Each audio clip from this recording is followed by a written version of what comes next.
are way up, but our property values have gone down, and that's not right. This is the first time we've seen it like this in Flagstaff. We've been here over 30 years.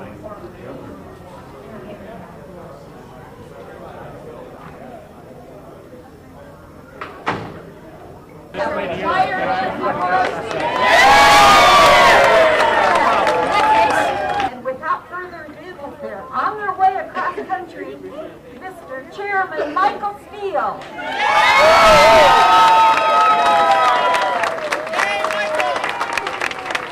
Good? Yeah. Now let me ask you a couple of questions. Are you fired up to fire Pelosi? Are you fired up to retire Harry Reid? Are you fired up to take your country back? It's enough. We're sick and tired of being sick and tired. And it's time for us to put our boots on the ground and on the throats of some people in Washington. So we are excited. We are excited about the leadership that's emerged in this cycle. I mean, it's not just the names that you see and hear on television and read about in the newspapers. It's the state legislative races. It's those councilmanic races, the mayor's races, the statewide races. It's all those efforts that are being put together right now to help us win, right now to help us organize this great effort. So I wanted to get on the bus and travel the 15,000 miles, the 48 states, the 117 cities to make sure the message was loud and clear. We're back. We're ready, and we're going to lead America in the right direction. And it starts with we the people. We the people. Simple words. Can we give a shout out to Jan? I mean, talk about fortitude, perseverance, staying true to principle.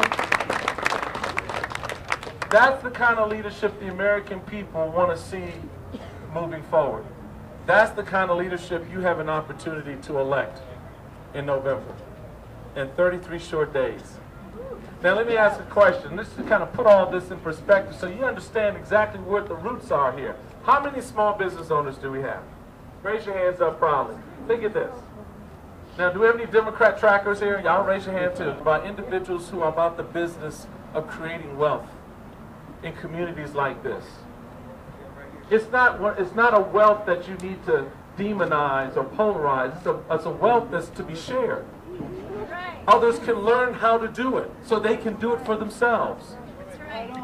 This is not about, you know, taking and keeping and holding. This is about expanding and growth and prosperity. And I don't understand why the folks in Washington don't get that. For you small business owners, when you got up on Friday morning and went into your office, so even today, you were sitting there looking at your books, poring over your books. Did you go down your balance sheet when you got to the bottom, look around the room and go, you know what? This profit thing is way overrated. I don't need to make a profit. And what I do make, I'll just give it to the government. That's not why you're in business. That's not the incentive you're looking for. And for the rest of us out here, when we got up this morning and we got ready to go about our business on this day, did we start out by saying, gee, all I want to be today is poor? It's not in your DNA. We aspire to something greater, not for ourselves, but for future generations. And I don't understand why the leadership we have in this country right now just don't get that. But come November, they will, because they will be sit packing, and a new leadership will be put in that's more responsive and more reflective of your values, your principles, and the ideals established by our Constitution. Again, this isn't complicated. It really isn't.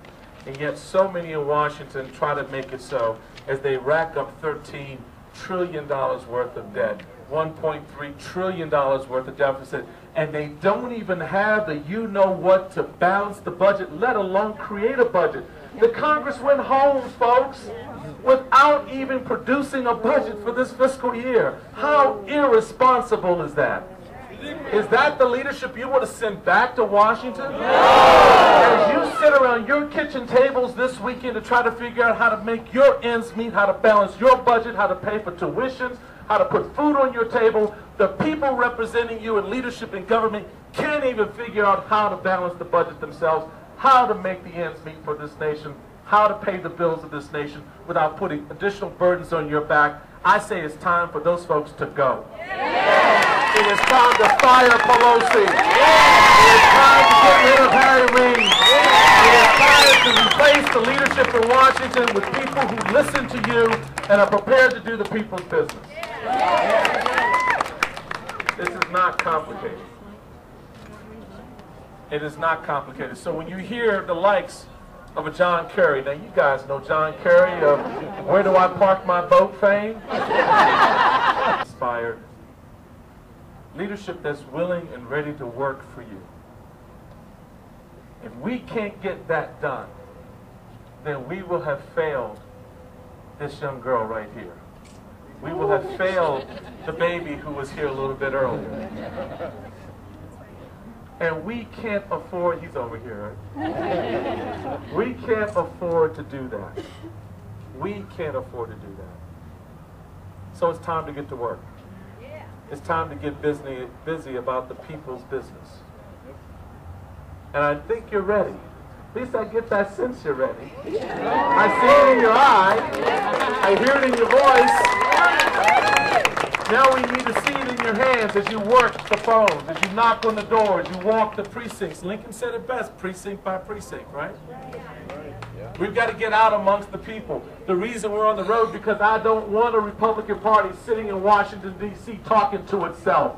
I want a Republican Party that's out here in neighborhoods and communities, places we haven't been before, talking to people we've never talked to before, engaging voters on our ideas, our values, our principles, and sharing that relationship and helping them understand why this is a time where we come together around those ideas and those principles, those issues that matter.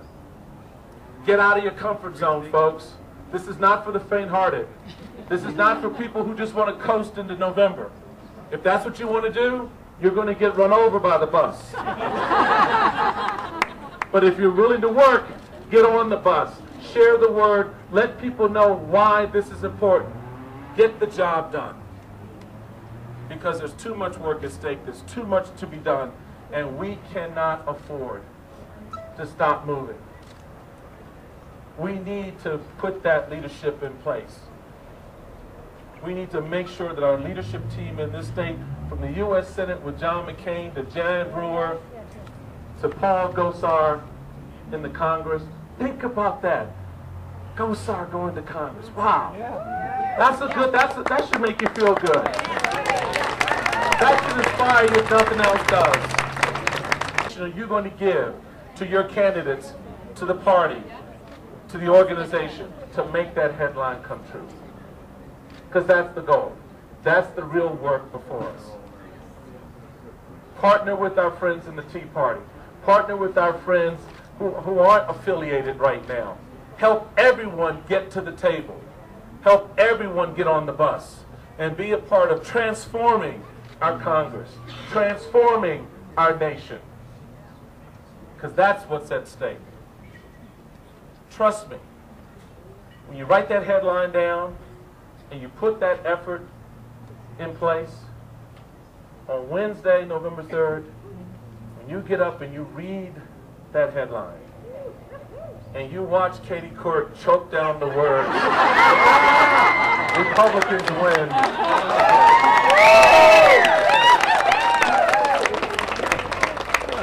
You're going to feel real good.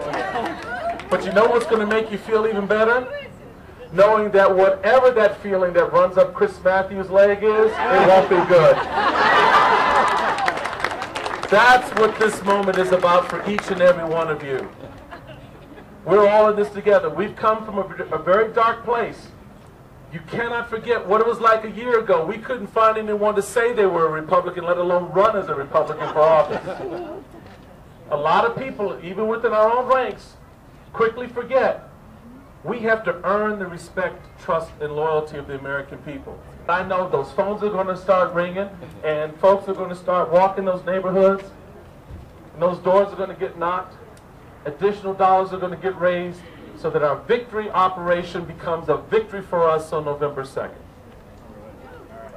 Don't let us down, and certainly don't screw it up. So I want to leave you with this final thought. Ronald Reagan, when asked how the Cold War would end, said very simply, "We win, they lose."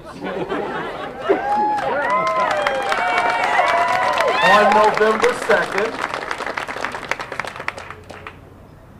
we have an opportunity to do something incredibly important.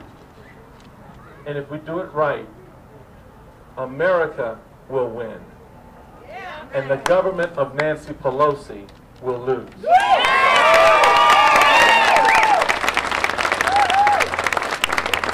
So I thank you all from the bottom of my heart for all your efforts. I thank you for your support of our candidates and our party.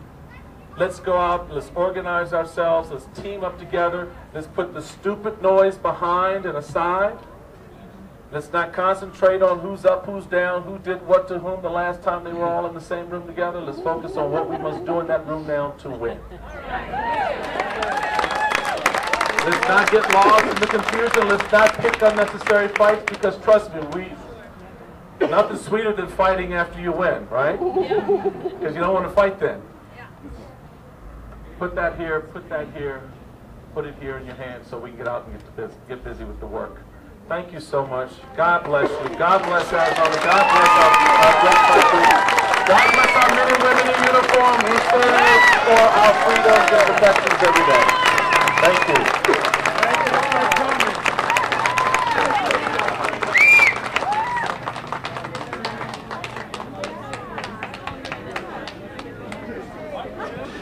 Couple of quick questions, Sure. if you have a moment here. So last time I looked at the polls, it looked like if the election were to be held today, that the Democrats would probably hold the Senate, but the House of Representatives is kind of up in the air Sure. right now. How do you guys like your chances of winning the House? I think our chances are extremely good. I mean, I think this kind of momentum out here actually puts in play for us the Senate. I think a lot of folks, the conventional wisdom in town in D.C. is, because of, certain, quote, upsets, Alaska, Delaware, that the Senate is out of play. I disagree. I think the Senate is now more in play, and I think that it gives us a greater opportunity to take that message a little bit farther and to have a greater reason, if you will, to sort of galvanize and rally around those candidates like a Joe Miller and Christine O'Donnell. And when you look at the House, certainly, we're here in Flagstaff. We're here to help Paul Gosar and to remind the people that they have a real serious choice here. And I think the best choice, if you want to make a real change in Washington, is to send Paul there. And so that message is resonating from stop to stop around the country. So the House looks very, very good for us. I got out of the prognostication business about January of this year, but the reality of it is the dynamics are lining up in a very favorable way. It really boils down to the ground game and the effort on the ground right now. You mentioned Christine O'Donnell and Joe Miller. These are a couple of high-profile Tea Party candidates. Right. And there's a lot been made lately of the kind of a rift between the Tea Party and what some are calling the establishment Republicans. Give us your thoughts on that. I mean, there's no rift between the Tea Party and the Republican National Committee that I'm chairman of. Okay. And there may be some establishment players inside the GOP that have an issue with Tea Party, or Tea Party may have an issue with, but as a national chairman, I've had a long-standing relationship with the Tea Party movement as it was forming over a year ago, going back to February, March of last year. The goal from my perspective from the very beginning has been one of not trying to co-opt, command, or control, but to cooperate. Let's work together. We have the same issues of interest.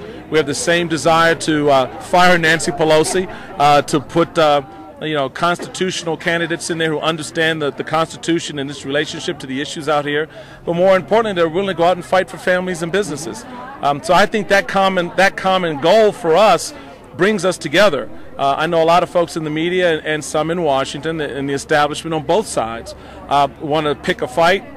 Go pick it on your own time. We're out here busy communicating and working with grassroots Americans. This is why we have this bus, which is why we invite people to go to www.firePelosiBus.com. You can track the bus, you can volunteer, you can get involved, whether you're Tea Party or GOP or an independent. This is about the American people, and I think that message is resonating loud and clear right now. Talk about the significance of Arizona CD1 here in Arizona as it relates to the Republican agenda. Well, so CD1, it's kind of a close race right now between Ann Kirkpatrick and Paul Gosar. How important is this race? Oh, it's huge. It's huge. No, I think this is the kind of race that draws me out. You know, 4 years ago, certainly before I became chairman, a race like this wouldn't have caught anyone's attention in Washington, D.C. They would write it off. They check it off. Oh, you know, Paul's not going to win, or that's a tough district. It's more blue than red, or whatever excuse they come up with. We looked at the map and we saw where the House Committee, the NRCC was going to play.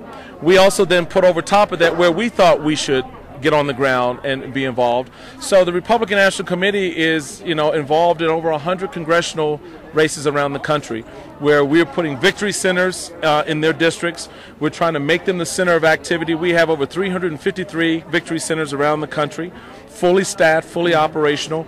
We've had 18 million plus voter contacts, and I know the Democrats like to brag about the 400,000 that they made, but we got 18 million. So that's because we focused on districts like this in the first district, candidates like Paul Gosar, because we really believe they can win, and we want to put the mustard, the effort, and the energy behind that win. I know, I just got one more really quick one. We've been fighting an immigration problem here in Arizona, and a lot of the people who are here today are going to tell you that the immigration, the border is broken. You see that reflected in Senate Bill 1070, but it's really the job of the federal government to get immigration under control. So I want to know, if the Republicans regain control of the House, what is the Republican plan to secure the border of Arizona? Well, I think it's been very clear, certainly from John McCain and others in Washington and leadership, to the first part of your question about what the problem is. We all got that. I think the next steps are going to be laid out by the leadership that emerges in the new House, the new Senate leadership, if that's the case, and as a majority. I do the political side of it. I don't get to do the policy side of it. But one thing I can say is that the fact that the Obama administration, instead of sitting down and working with Governor Brewer on solving the problem, decided to sue the governor, tells us at least exactly where this administration is on border security and the interest in the sovereignty of states to protect and secure their own borders as part of the overall effort for our country. I think Republicans, more than certainly we've seen so far from the Democrats, appreciate that, and will be working with governors like Jan Brewer and others to make sure that all of our border states, the first priority is to make sure those borders are secured. Then we can begin to deal, and the people will have confidence in how we deal with the problem of illegal immigrants here in the United States. Great.